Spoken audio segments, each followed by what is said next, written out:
जय शिवराय मित्रांनो, बलिदान मासचा आजचा 12वा दिवस. छावा या कादंबरीचे वाचन आपण शौर्यगाथा या चॅनलवर करत आहोत. मागील व्हिडिओमध्ये आपण बघितले सईबाईंची स्थिती गंभीर होत चाललेली आहे. आता त्यांना त्यांचा भरवसा नाही, म्हणून धाराऊंना बाळराजांची जबाबदारी सोपवावी अशी विनंती त्यांनी राजांना केलेली आहे. तसेच बाळराजांनाही धाराऊचे दूध मानवलेले आहे. आता त्यांनी बाळसे धरायला सुरुवात केली होती आणि बाळराजे आता 1 ते 1.5 वर्षांचे झालेले आहेत. यापुढे भाग आपण कंटिन्यू करूया. नेताजीराव, आबाजी महादेव, येसाजी कंक यांच्या संगती राजे राजगड चढू लागले.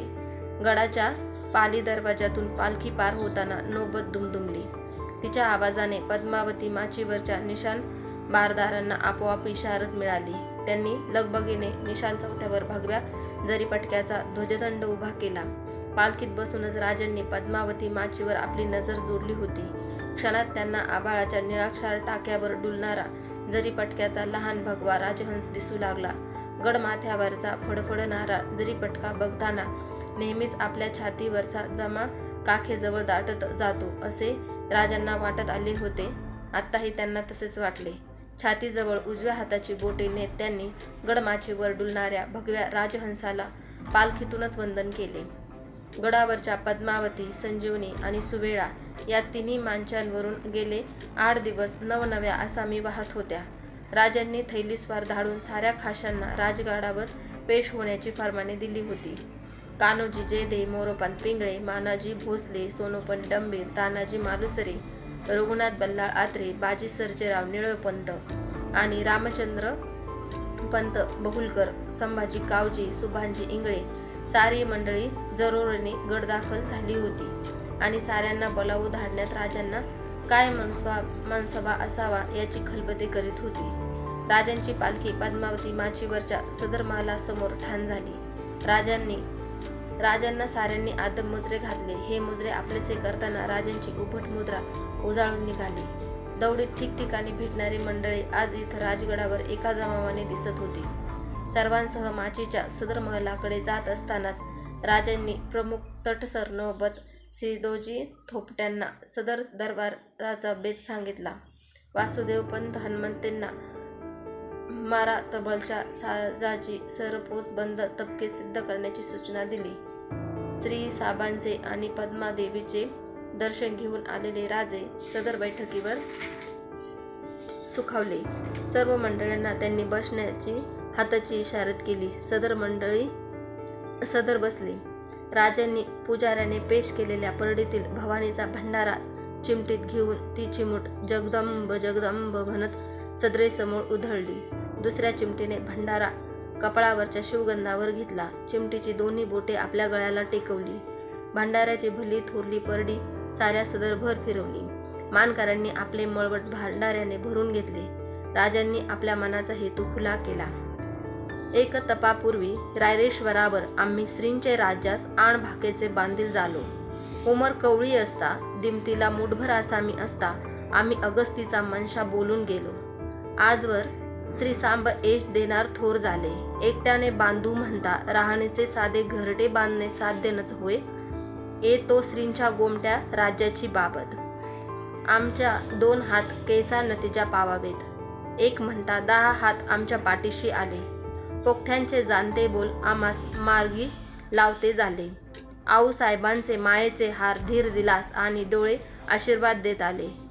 आज आम्हास याद येते ती आमच्या दादोजींची, बाजी पासलकरांची. क्षणभर राजांचा आवाज घोगरा झाला.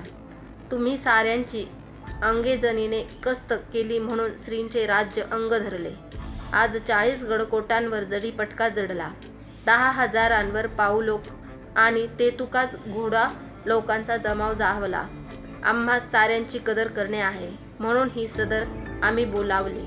जैसी साध्य होय तैसी कदर आज आम्ही करतो आहोत. याहून तुमची जाणती कदर श्री आमच्या हातून करवून घेणार. ए समयी कोणास आमचे हातून गैरमरातब जाहलियास श्रीसाठी मन मोठे केले पाहिजे. आम्हास आपले लेकरू मानिले पाहिजे.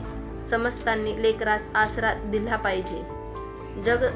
जंग मैदानावर कंठाची घाटी फुलून हर हर महादेव गरजत गणिमांवर तुटून पडणाऱ्या शिवाजी राजांचे हे दुसरे रूप होते. ते पाहून सदरेवरच्या 12 बंध्यातील रांगडी मने हेलावून गेलीत. राजे बैठकीवर उभे राहिले. तलवारीच्या पात्यासारखे त्यांचे रक्त जाणते बाकदार सतेज नाक नजर खेचून घेत होते. राजांनी सदर बैठकीवर बसलेल्या नेताजीराव पालकरांना अभिवादाने साद घातली.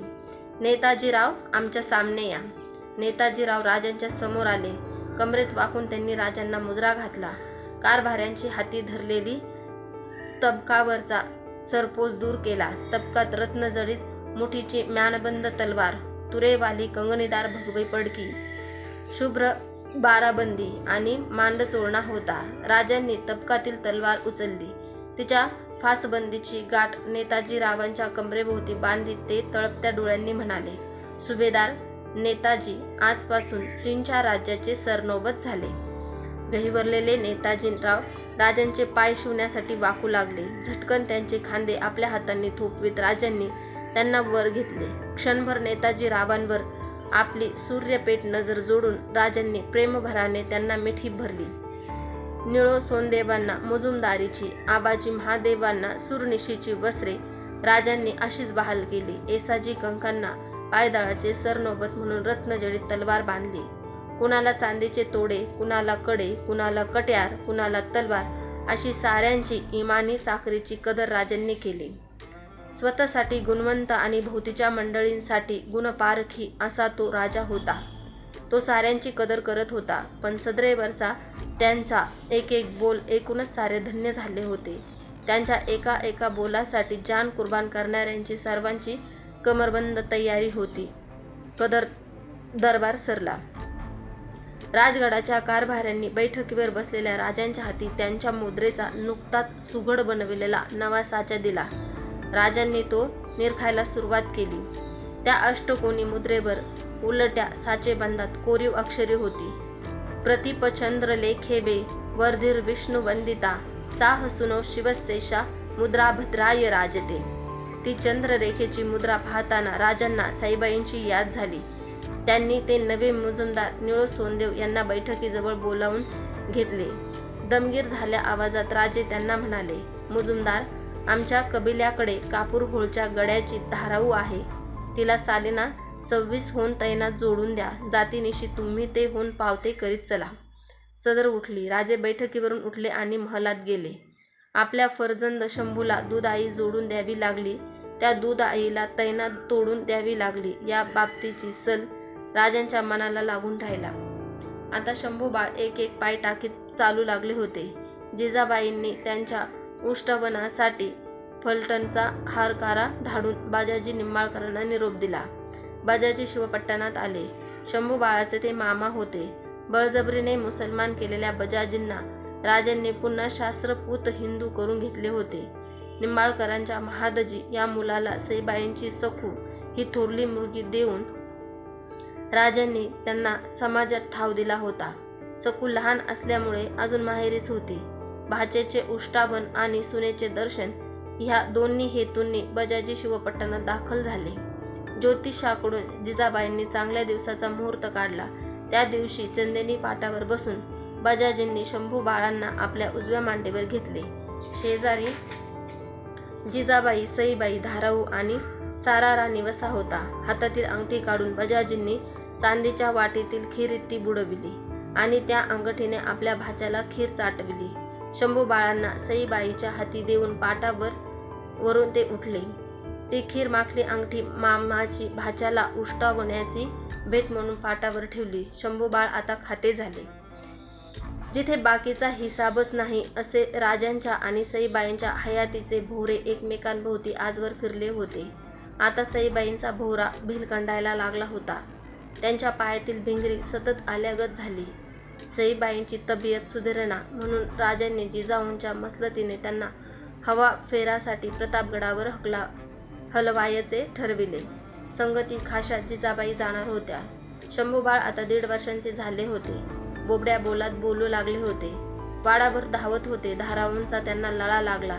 तिचे काही कुणबाऊ शब्द त्यांनी मावळी लकबीसह उचलले. राजांना ते आबा म्हणू लागले. सईबाईंना मा आणि आऊ म्हणत बिलगू लागले. राजांच्या अजानबाहूचे गुडघ्याखाली आलेले हातांचे बोटे पकडून पुढे पुढे धावताना राजांना ओढ देऊ लागले. शंभूबाळ हे राजांच्या विसावाचे छोटेखानी ठाणे झाले.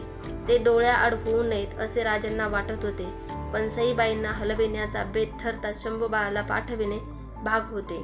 एके दिवशी कबिल्याचे मेणे तयार झाले. राजगडावरून राजे शिवपट्टणाच्या महलात आले. देवदर्शन घेतलेल्या जिजाबाई, सईबाई, धाराऊ, शंभूबाळ आणि मुलींना घेऊन महलाबाहेर पडू लागल्या. राजांनी पुढे होत जिजाऊंचे पाय शिवले. आम्ही संगती आहोत, चिंता कराया कारण नाही, जिजाबाईंनी राजांना धीर दिला.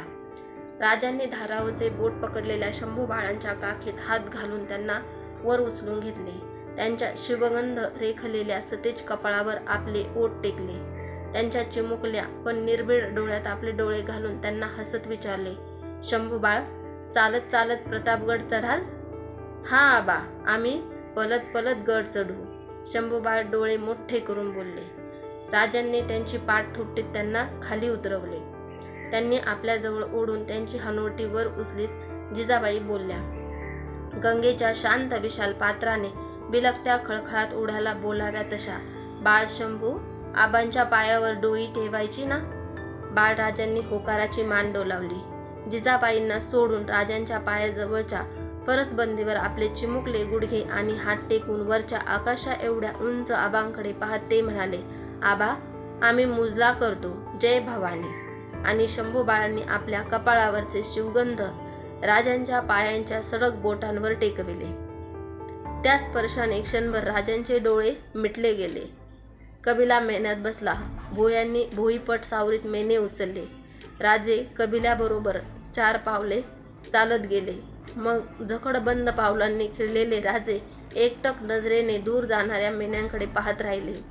शंभूबाळाचे बोबडे बोल आठवताना ते स्वतःलाच म्हणत होते, केवढा अजान आणि लागवी पोर.